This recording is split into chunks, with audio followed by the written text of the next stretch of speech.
আমি তো আসবো, তোমার আম্মুরে নিয়ে আসবো, তোমার আম্মুরে আমি খুঁজতেছি বাবা। আমার কালকে ফোন থেকে বাবা তুমি কি আম্মুরে পাইছো কিনা, আমি কিনা তুমি যদি আম্মুরে পাও আমার কিন্তু ফোন দিয়ে জানাইবা, আমার নিয়ে যাইবা।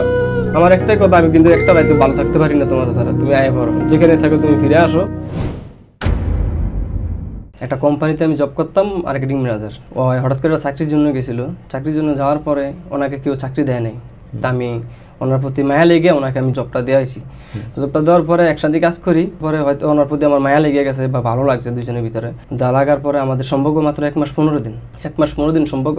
ওর আম্মুকে জানাইছে, জানানোর পরে ওর আম্মু আবার আমাকে ডাকাইছে। যার পরে ওনার সাথে আমার কথা হয়েছে, অল্প কিছু কথা আমার গার্জিয়ানকে আমি জানাইছি আলহামদুলিল্লাহ। জানানোর পরে আমরা 1 মাস 17 দিন কালি বিয়ে করছি, পারিবারিকভাবে বিয়ে শাদী হয়েছে। তারপর বিয়ে হওয়ার পরে আমাদের আজকে বিয়ের বয়স 7 বছর কি 8 বছর রানিং চলতেছে।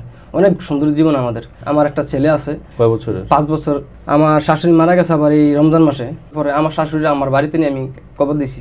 একটা মানুষের প্রতি মায়া কোন কেন না লাগে, ওর প্রতি আমার এমনি মায়া লাগে।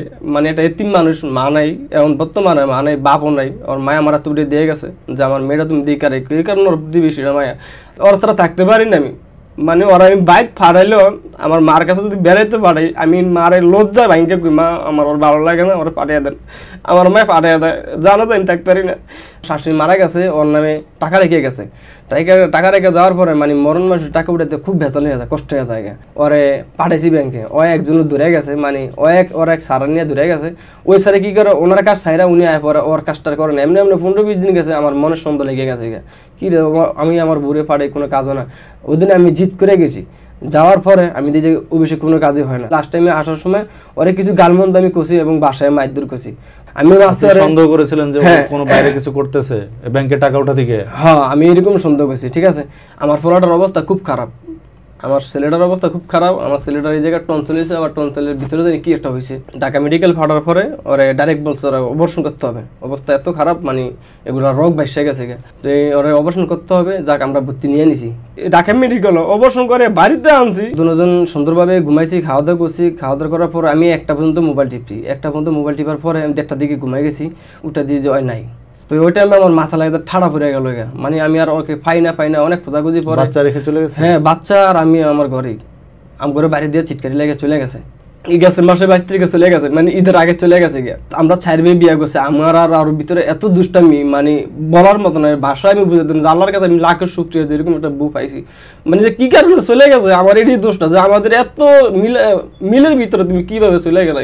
কোনো পরকীয়া বা কারোর সাথে কিছু বুঝতে পারি নাই। মানে একটা ছেলের সাথে যে পরে কে বা 1 মিনিট কথা বলে এরকম আইজ আমি বুঝতে পারি 7 বছরে। ওর আর পাই না। আজকে 1 মাস 18 দিন হয়েছে। ওই জেনে থাক, আমি ওরে চাই দেওয়া। তুমি যদি হাজারো দোষ করো তারপর তুমি ফিরে আসো। আমার একটাই কথা, দেওয়া আরাবাদ আমি যেমন তেমন, আমার আরাবাদটা বাস্তব আছে না। আমি যদি আমার সন্তানরা এমন একটা ফোন দিই, 1 ডাকের পরে 2টা ডাক দিলে বুঝতে পারবেন যে আমার ছেলেটা কি করতে চায়। আমার কালকে ফোন থেকে বাবা তুমি কি আম্মুরে পাইছো কিনা, আমি কিনা আম্মু যদি তুমি যদি আম্মুরে পাও আমার কিন্তু ফোন দিয়ে জানাইবা, আমার নিয়ে যাইবা। আমার সন্তানটা এইভাবে আমার বলে, ওর এত আদরের সন্তান, মানে বলার মতো না। ওর সন্তানটা নাকি কিভাবে চলে গেল। আমার সন্তানের ডেলি ঘন্টা আমার কালকে ফোন থেকে বাবা আমার আর ভালো লাগে না, তুমি আমার নিয়ে যাও, তুমি আমার নিয়ে যাও, আমার ভালো লাগে না। পোস্টারিং করছি ওর লিগে, ওরা পাওয়ার লিগে। হ্যাঁ পাইনি, একটা মানুষ কিনে করে আমি অনেক কাগজে তুই থাপাইছি। বাবা আসসালামু আলাইকুম। ওয়ালাইকুম সালাম। ভালো আছো নি? আলহামদুলিল্লাহ। হ্যাঁ খাইছি। আমি তো আসবো, তোমার আম্মুরে নিয়ে আসবো, তোমার আম্মুরে আমি খুঁজতেছি বাবা। তুমি মন খারাপ করো না, তোমার আম্মুরে আমি নিয়ে আসবো, কেমন? আচ্ছা বাবা। যে বাবা আচ্ছা আয়া বলুন, মনটা অনেক খারাপ আমার ছেলেটা। আচ্ছা আল্লাহ হাফেজ। আমি ওকে খুঁজতেছি, মানে ওর যতটুকু ফেভারিট জায়গা, মানে আমার সাথে 7 বছর যতটুকু জায়গায় ঘুরছে, ঘোরাফেরা করছে, আমি অতটুকু জায়গায় ঘুরতেছি। আমি লালবাগ কেল্লায় গেছি, তারপরে ওই যে রবনা পার্কে গেছি, নারায়ণগঞ্জ সাইনবোর্ড গেছি, মুন্সিগঞ্জ ব্রিজ উপরে গেছি। মানে আমি ওর সাথে যতগুলো জায়গা ঘুরছি, কোনাপাড়া, বালুর মাঠ, সবগুলো জায়গা ওর সাথে ঘোরা হয়েছে। আমি সবগুলো জায়গায় ওরা খুঁজতে আছি। আমার একটাই কথা, তুমি আমার দিকে না চাই কিন্তু আমার সন্তানটার জন্য তুমি ফিরে আসো। একটা জিনিস ভাবো যে তোমার জন্য আমি একটু কিছু করছি। একটা মানুষ তো ভাবে যায় রে এই পৃথিবীতে কে এরকম গেছে, মানে আমার মারে যে আমার ভালোর জন্য আমার মাকে তার নিজের বাড়িতে নিয়ে কবর দিয়েছে, তাহলে তো অবশ্যই ভুলার মতো না। দেওয়া আমি একটা কথা, মানুষ বলতে ভুল করে, তুমি যদি ভুল করো তাহলে তুমি হাজার ভুলের ভিতরে আমি তোমাকে এক কথাই শেষ। কিন্তু তুমি আরাফাতের দিকে চাই ফিরে আসো। আমার একটাই কথা, আমি কিন্তু একটা রাইতে ভালো থাকতে পারি না তোমার ছাড়া। তুমি আয় পড়ো, যেখানে থাকো তুমি ফিরে আসো। সঞ্জিদা, তুমি তো প্রোগ্রাম এই যে এই চ্যানেলের প্রোগ্রামটা দেখো, তোমার মোবাইলে দেখো, তোমার আমার মোবাইলে দেখো, তুমি যেখানে থেকে ওই প্রোগ্রামটা দেখো, অবশ্যই প্রোগ্রামটা দেখে যদি তোমার ভালো লাগে মন থেকে তুমি আইসা পড়ো। আমার একটাই কথা, আমার এই বুকে আর কারো ঠাই নেই, আর জীবনে কারো জায়গা দিব না। তোমার আমি এক কথাই বলছি, যেদিন তুমি চলে যাবা ওদিনই বলছি যে এই বুকে কারো ঠাই হবে না তুমি ছাড়া। তুমি যে আমার মাকে আমি এই কথাটা বলছি, মা অজিত 10 বছর পরে আসা, আমার মরণের আগেও যদি আসা, আমার নিঃশ্বাসটার আগে, ওই ছাড়া আমার জীবনে কেউ নেই। ওই পরিবারের সাথে কোনো ঝামেলা হয়েছে? কোনো ঝামেলা না, আলহামদুলিল্লাহ। আমার তো দেশে থাকে না, ওরা নিয়ে আমি ঢাকায় থাকি।